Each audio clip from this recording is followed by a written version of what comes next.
So the smaller version of that is where we're going with the 3D rigs, for stereoscopic 3D. Yeah, it's a fantastic camera. Much easier with the Love the color space. Yeah. All right.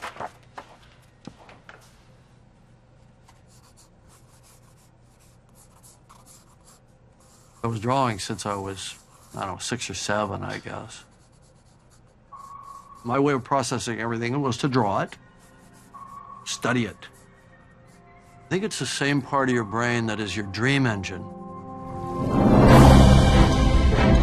Welcome to an expedition exploring the beautiful mind of James Cameron, or as I call him, my friend Jim.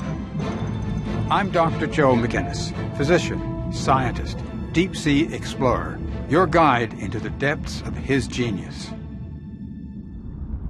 We begin at the very core of this exploring mind. What fuels Jim's passion for science, engineering, and art? Curiosity is critical to so many things. In my life, it's been the driving force. Here are some artifacts of that curiosity.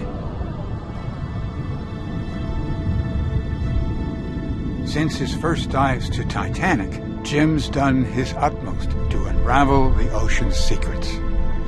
The salinity of our blood is almost identical to the salinity of ocean water itself. So, we're all just walking water.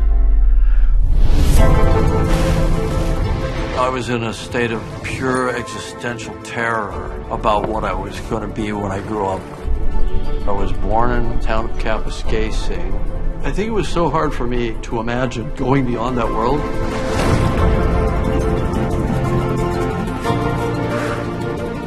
So I wrote a letter to Dr. Joe MacInnis, and lo and behold, he wrote me back. I remember feeling tremendously empowered. This important explorer, a guy that I idolized in the same way that I idolized Jacques Cousteau, and he sent me blueprints. It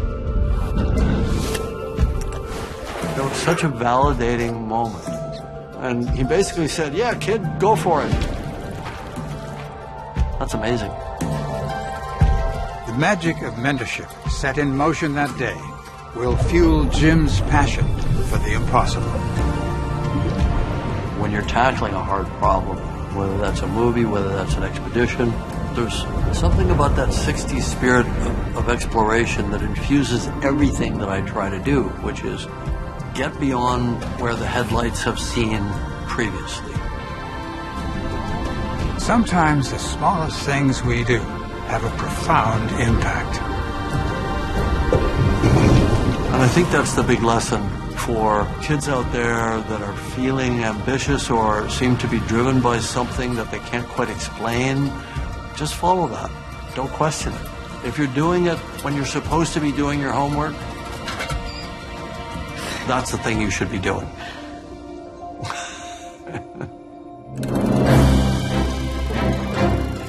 Thank you, Jim, for being one of our greatest exploring minds.